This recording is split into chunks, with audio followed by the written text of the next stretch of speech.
پچھلی کلاس میں ہم نبی صلی اللہ علیہ وسلم کے خاندان کے بارے میں کچھ پڑھ رہے تھے. تو ان کے پردادا جو ہیں ہاشم، ان کے بارے میں کچھ پڑھا. اس کے بعد پھر نبی صلی اللہ علیہ وسلم کے جو دادا ہیں عبد المطلب، ان کے بارے میں کچھ پڑھا اور وہیں سے کنٹینیو کریں گے. تو پیج نمبر 80 ہے.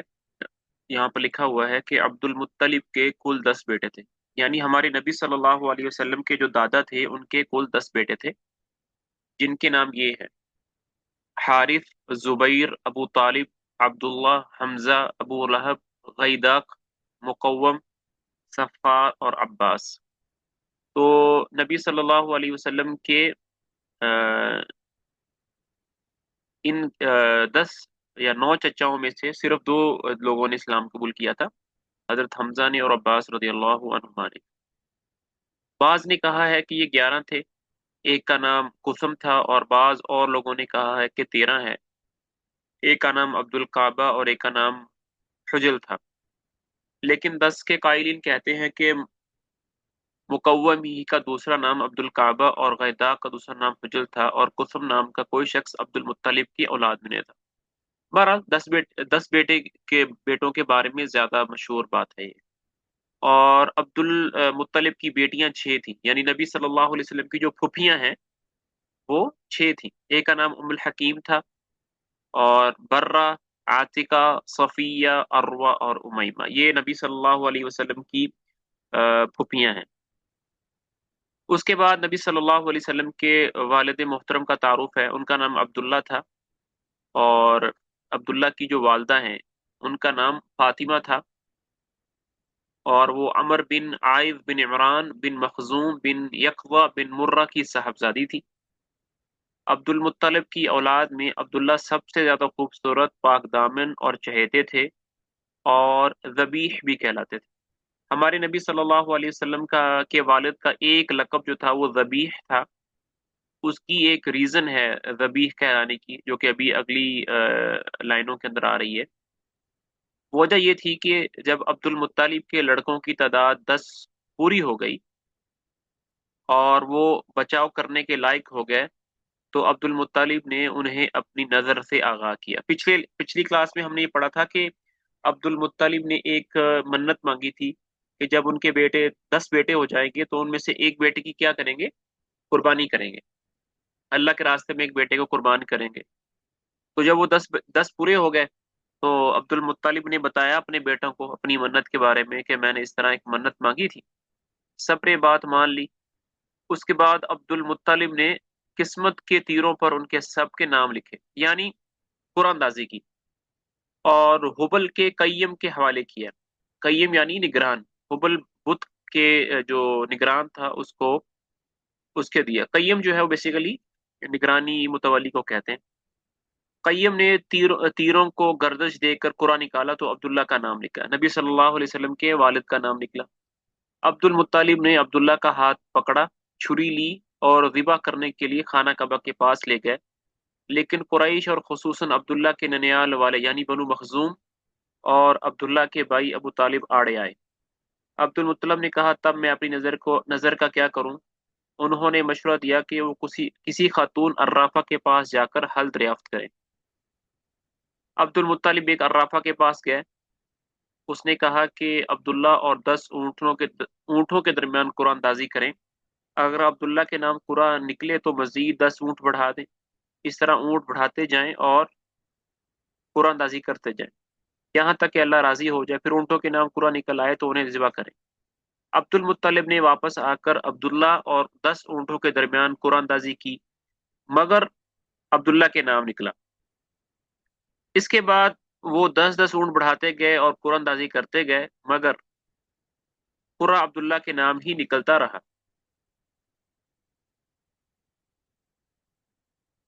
جب 100 اونٹ پورے ہو گئے تو قرہ اونٹوں کے نام نکلا.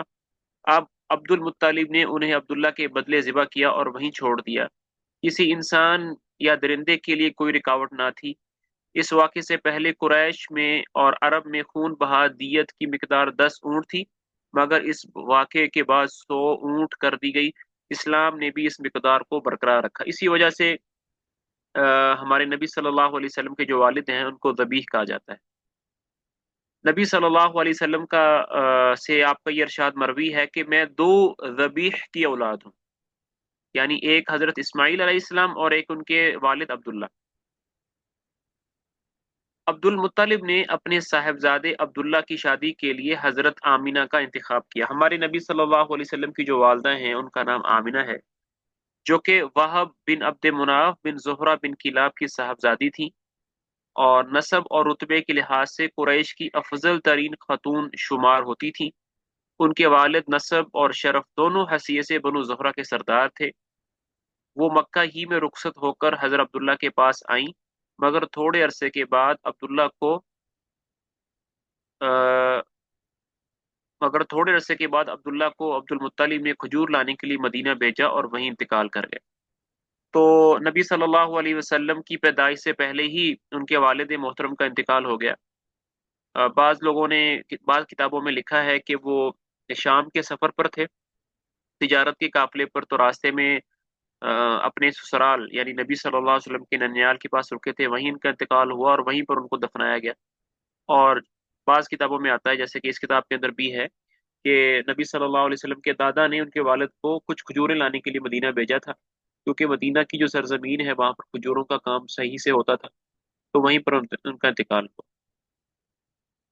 دونوں باتوں میں مشترک بات یہ ہے کہ نبی صلی اللہ علیہ وسلم کے والد کا انتقال جو ہے وہ مدینہ میں ہوا اور وہیں پر ان کو دفنایا گیا، ان کی قبر بھی ادھر ہی۔ بعض اہل سیر کہتے ہیں کہ وہ تجارت کے لیے ملک شام تشریف لے گئے تھے۔ بہر تدفین نابغہ جعدی کے مکان میں ہوئی۔ اب یہ جگہ معلوم نہیں ہے۔ نبی صلی اللہ علیہ وسلم کے والد محترم کی جو قبر ہے وہ نابغہ جعدی کے مکان پر ہوئی مدینہ میں۔ اس وقت ان کی عمر 25 برس کی تھی، نبی صلی اللہ علیہ وسلم کے والد کی۔ اکثر مورخین کے بقول ابھی رسول اللہ صلی اللہ علیہ وسلم پیدا نہیں ہوئے تھے۔ البتہ بعض اہل سیر کہتے ہیں کہ آپ صلی اللہ علیہ وسلم کی پیدائش ان کی وفات سے 2 ماہ پہلے ہو چکی تھی۔ جب ان کی وفات کی خبر مکہ پہنچی تو حضرت آمنہ نے نہایت درد انگیز مرثیہ کہا، یعنی نبی صلی اللہ علیہ وسلم ابھی پیدا نہیں ہوئے تھے، اور بعض کہتے ہیں کہ پیدا ہو چکے تھے لیکن خبر دیر سے پہنچی۔ بہرحال دونوں میں مشترک بات یہ ہے کہ نبی صلی اللہ علیہ وسلم نے اپنے والد محترم کو نہیں دیکھا۔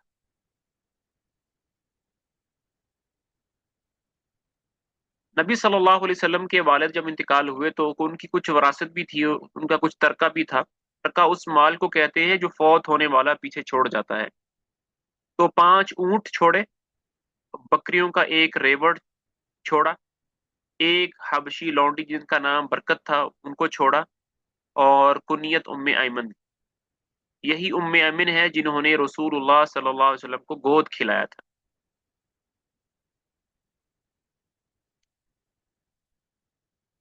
اچھا جی۔ اب نبی صلی اللہ علیہ وسلم کی جو ولادت ہے اس کے بارے میں کچھ تذکرہ کرتے ہیں۔ رسول اللہ صلی اللہ علیہ وسلم مکہ میں شیب بنی ہاشم کے اندر 9 ربیع الاول عام الفیل 2 شنبہ کو صبح کے وقت پیدا ہوئے۔ یعنی جگہ کون سی تھی؟ مکہ۔ تاریخ کون سی تھی؟ 9 ربیع الاول۔ اور عام الفیل یعنی جس سال ہاتھی کا واقعہ ہوا تھا نا، اسی سال پیدا ہوئے۔ جیسے کہ ہم نے پیچھے پڑھا کہ نبی صلی اللہ علیہ وسلم کی جو پیدائش ہے وہ تقریباً ہاتھی والا واقعہ ہونے کے 50 یا 55 دن کے بعد ہوا۔ 2 شنبہ، 2 شنبہ کس کو کہتے ہیں بولا؟ ہے ہمارے ساتھ انڈیا والے ہیں کہ نہیں ہے؟ 2 شنبہ جو ہے نا وہ میرے خیال میں سوموار کو کہتے ہیں، پیر کے دن کو کہتے ہیں، منڈے کے دن۔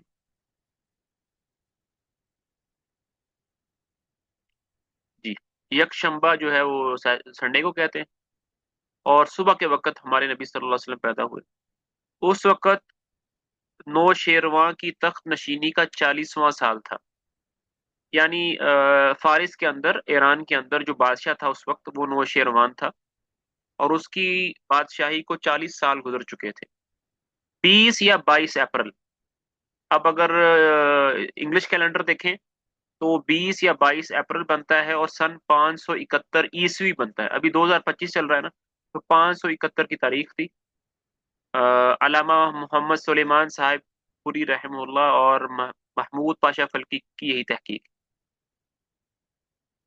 نبی صلی اللہ علیہ وسلم کی ولادت کے بارے میں آ، دن دن پر بھی اتفاق ہے کہ وہ پیر کا دن تھا، اور سال کے بارے میں بھی اتفاق ہے، مہینے کے بارے میں بھی اتفاق ہے، لیکن تاریخ کے بارے میں اتفاق نہیں ہے۔ تو بعض علماء 9 تاریخ کو کہتے ہیں، بعض علماء جو ہے وہ 12 ربیع کو کہتے ہیں۔ لیکن جو زیادہ راجح قول ہے، مطلب جس پر زیادہ اعتماد کرنا چاہیے، وہ 9 ربیع الاول ہے۔ اس کی وجہ یہ ہے کہ آپ لوگوں نے نیچے دیکھا ہوگا کہ محمود پاشا فلکی فلکیات کے ایک ماہر ہیں جن کا نام محمود پاشا ہے، یہ مصر سے تعلق رکھتے ہیں۔ تو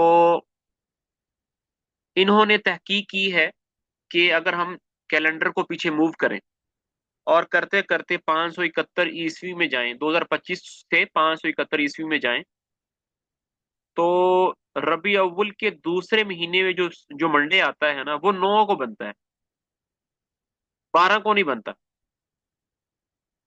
تو اس لیے 9 ربیع الاول کال کا جو کال ہے وہ زیادہ اتھینٹک لگ رہا ہے، واللہ عالم۔ ابن سعد کی روایت ہے کہ رسول اللہ صلی اللہ علیہ وسلم کی والدہ نے فرمایا، جب آپ کی ولادت ہوئی تو میرے جسم سے ایک نور نکلا جس سے ملک شام کے محل روشن ہو گئے۔ امام احمد بن حنبل نے حضرت ارباض بن ساریہ رضی اللہ تعالی عنہ سے بھی اسی مضمون کی ایک روایت نقل کی ہے۔ اب کچھ روایات ہیں، کچھ واقعات ہیں جو کہ نبی صلی اللہ علیہ وسلم کی ولادت کے وقت ہوئے تھے۔ تو پہلا، جو ملک شام کے محل روشن ہو گئے، بعض روایتوں میں بتایا گیا ہے کہ ولادت کے وقت بعض واقعات نبوت کی پیش خیمنے کے طور پر ظہور پذیر ہوئے، یعنی ایوان کسریٰ کے 14 کنگورے گر گئے، مجوس کا آتش کدا ٹھنڈا ہو گیا، بحیرہ ساوا خشک ہو گیا، اور اس کے گرجے منہدم ہو گئے۔ یہ بہقی کی روایت ہے، لیکن محمد غزالی نے اس کو درست تسلیم نہیں کیا۔ میری بھی یہی تحقیق ہے، واللہ عالم۔ یہ جو اکثر ہم نے واقعات سنے ہیں کہ وہ پہاڑ مطلب یہ گر گیا، وہ گر گیا، یہ جو روایات ہیں یہ اتھینٹک نہیں ہے۔ ولادت کے بعد آپ کی والدہ نے عبد المطلب کے پاس پوتے کی خوشخبری بھجوائی، وہ شاداں و فرحاں تشریف لائے اور آپ کو خانہ کعبہ میں لے جا کر اللہ سے دعا کی، اس کا شکر ادا کیا اور آپ کا نام محمد تجویز کیا۔ نبی صلی اللہ علیہ وسلم کا جو نام محمد تھا، یہ پہلے کسی کا نام نہیں تھا، عربوں کے اندر یہ نام کسی کا نہیں تھا۔ نبی صلی اللہ علیہ وسلم ہی وہ پہلے شخص ہیں جن کا نام آپ کے دادا نے محمد رکھا۔ اور محمد نام کا مطلب یہ ہوتا ہے، یہ بیسیکلی باب تفعیل سے اسم المفعول کا صیغہ ہے، ایسا شخص جس کی بہت زیادہ تعریف کی جائے۔ تو جب آپ کا نام محمد رکھا گیا تو بعض عرب نے، قریش والوں نے آپ کے دادا سے پوچھا کہ آپ نے اپنے پوتے کا نام محمد کیوں رکھا ہے، محمد کیوں رکھا ہے؟ تو آپ کے دادا نے کہا کہ میں نے اپنے پوتے کا نام محمد اس لیے رکھا ہے تاکہ زمین والے اور آسمان والے دونوں جو ہیں میرے پوتے کی تعریف کریں۔ پھر عرب کے دستور کے مطابق 7ویں دن ختنہ کیا گیا۔ بعض روایات میں یہ روایات میں یا بعض سیرت کی کتابوں میں یہ آپ کو لکھنے کو یا پڑھنے کو ملے گا کہ نبی صلی اللہ علیہ وسلم کا جو ختنہ تھا وہ آلریڈی پیدائش سے پہلے پہلے ہوا تھا، مطلب آپ کی پیدائش جب ہوئی تھی تو آلریڈی ختنہ ہوا تھا۔ لیکن یہ بات ٹھیک نہیں ہے۔ ابن قیم الجوزیہ رحمہ اللہ کی جو کتاب ہے سیرت کی، اس کے اندر بھی انہوں نے کہا ہے کہ یہ جو کتاب ہے، یہ مطلب جو بات ٹھیک نہیں ہے۔ عرب کے دستور کے مطابق نبی صلی اللہ علیہ وسلم کا ختنہ ان کی پیدائش کے 7 دن کے بعد ہوا تھا۔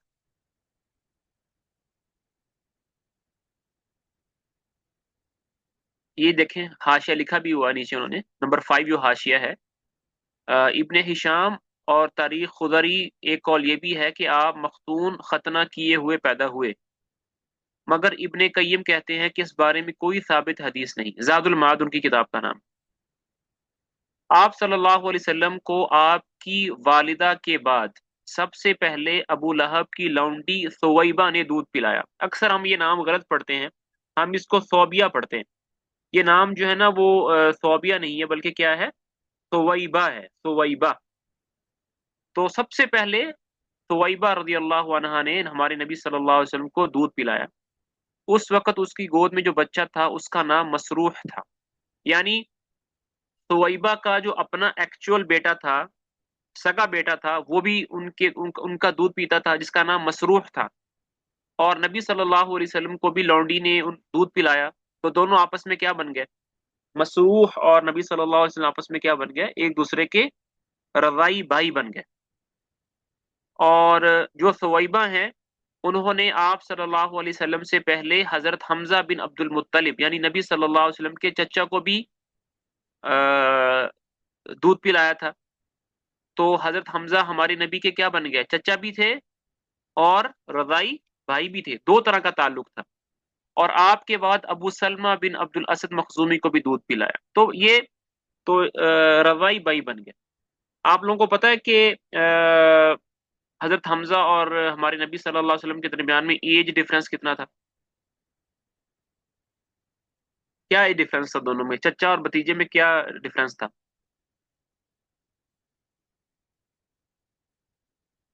جی 2 سال کا ڈفرنس تھا.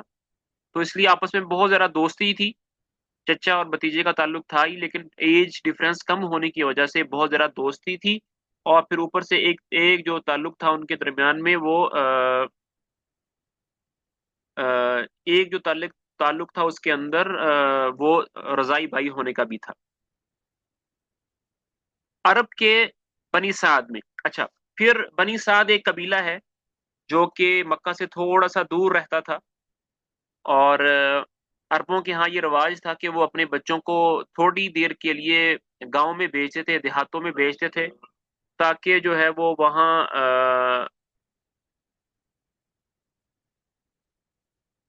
وہاں جا کے وہاں جا کے جو ہے عرب کے مطلب دیہاتوں کی جو وہ ہے تازہ اور آرگینک فوڈ کھا سکیں اور عربی لینگویج سیکھ سکیں.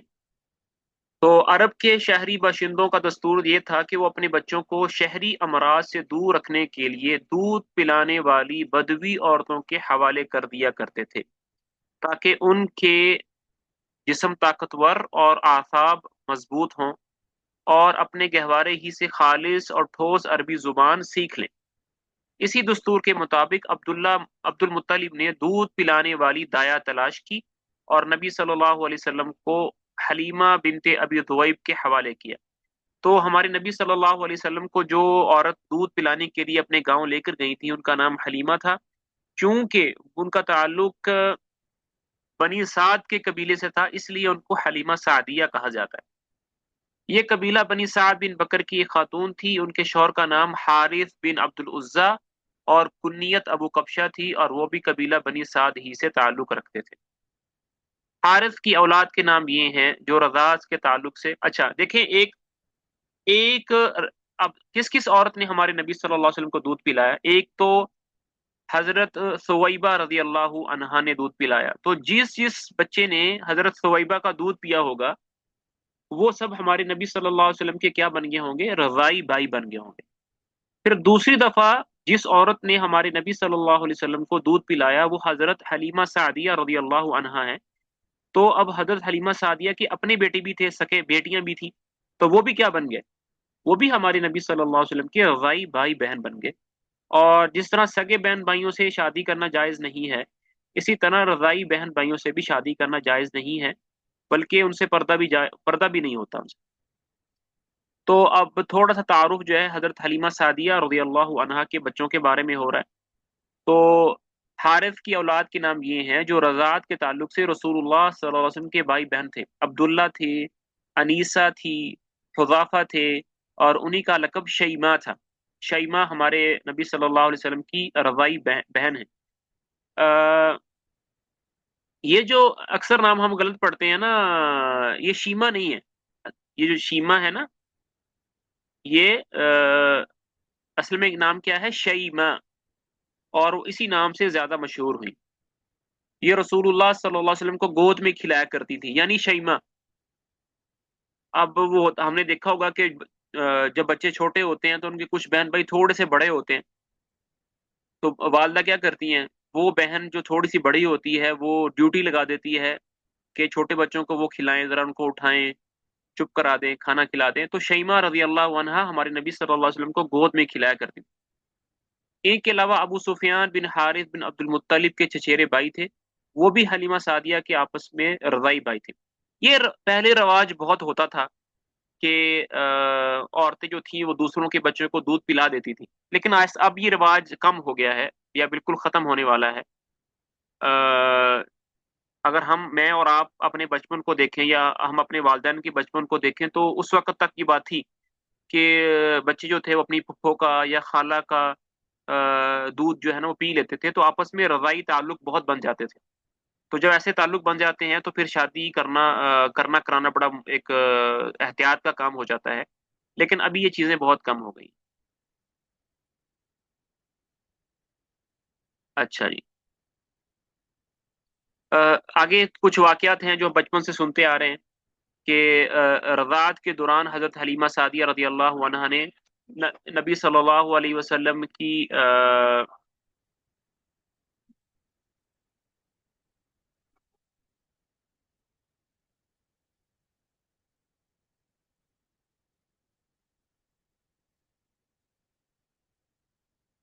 برکت کے کچھ مناظر دیکھے تھے۔